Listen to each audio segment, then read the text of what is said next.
ప్రభునందు ప్రియమైన సహోదరి సహోదరులారా, ప్రభువైన యేసుక్రీస్తు నామంలో శుభములు వందనాలు తెలియజేస్తున్నానండి. అందరూ బాగున్నారు కదా? దేవుడు ఎప్పుడైతే ఐగుప్తీయుల బానిసత్వం నుంచి ఇశ్రాయేలీలను విడిపించుకుని కానాను లేదా పాలుతీనులు ప్రవహించే ఆ దేశానికి తీసుకెళ్లాలని నిర్ణయించుకున్నాడో, అప్పుడు మోషేతో పాటు తన సహోదరుడైన అహరోను కూడా తెచ్చుకోమని చెప్పాడు. మోషే అంటాడు, నాకు నోటి మంద్యం లేకపోతే నత్తి ఏదో ఉండటం కారణం చేత మరి ఏంటి పరిస్థితి అంటే, అప్పుడు సర్లే అహరోను కూడా తెచ్చుకో, ఏం కాదు అని చెప్పేసి పర్మిషన్ దేవుడు ఇస్తాడు. అప్పుడు అహరోను వస్తాడు.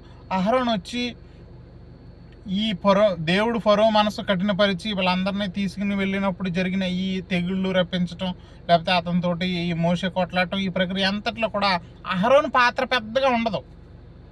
అహరోను తమ్ముడికి హెల్ప్ చేస్తూ ఉంటాడు అంతే.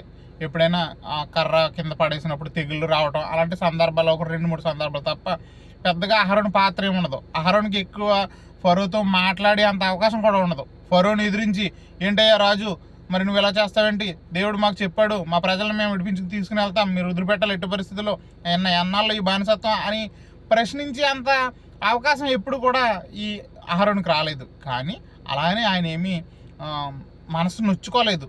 నేను ఎందుకు రావటం, ఈ మాత్రం దానికి తీసుకొచ్చారా అని దేవుడి మీద కానీ ఇటు మోషే మీద కానీ ఎప్పుడు కూడా అహరోను నొచ్చుకోలేదు. కానీ ఆ నొచ్చుకోని తనాన్ని లేకపోతే తన తగ్గింపు జీవితాన్ని దేవుడు లెక్క కట్టాడు. దేవుడు తగిన సమయం ముందు అహరోన్ని హెచ్చించాడు.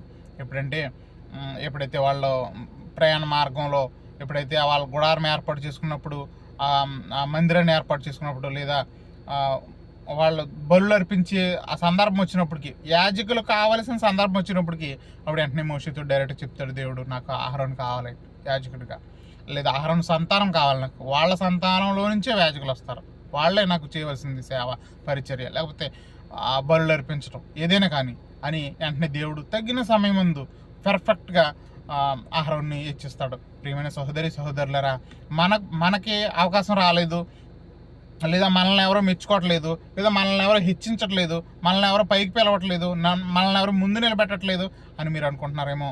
మీరు ఎదురు చూడండి, తగిన సమయం ముందు దేవుడు హెచ్చిస్తాడు. దేవుడు హెచ్చించిన వాడిని మరి ఎవ్వరు కూడా లేదా దింపలేరు, లేదా తగ్గించలేరు కూడా. ప్రియమైన దేవుని పిల్లారా, మీరు కూడా మరి దేవుడు తగిన సమయం ముందు హెచ్చించే వరకు మీరు మిమ్మల్ని తగ్గించుకుని మీరు ఉండాలి. అహరోను జీవితం, తగ్గింపు జీవితం మనకు కూడా ఆదర్శం కావాలి. అప్పుడు మనం ఆయన మనసుకు నచ్చిన వారమై, ఆయన మనసుకు దగ్గరగా ఉండేవారమై మనం కూడా ఉంటాము. కాబట్టి ప్రియమైన దేవుని వారలారా, మీరు కూడా ఈ మాటలు విని ఈ మాటల్ని మీరు గ్రహిస్తారని తెలియజేసుకుంటూ కొద్ది మాటలు దేవుడు దీవించును గాక. ఆమేన్.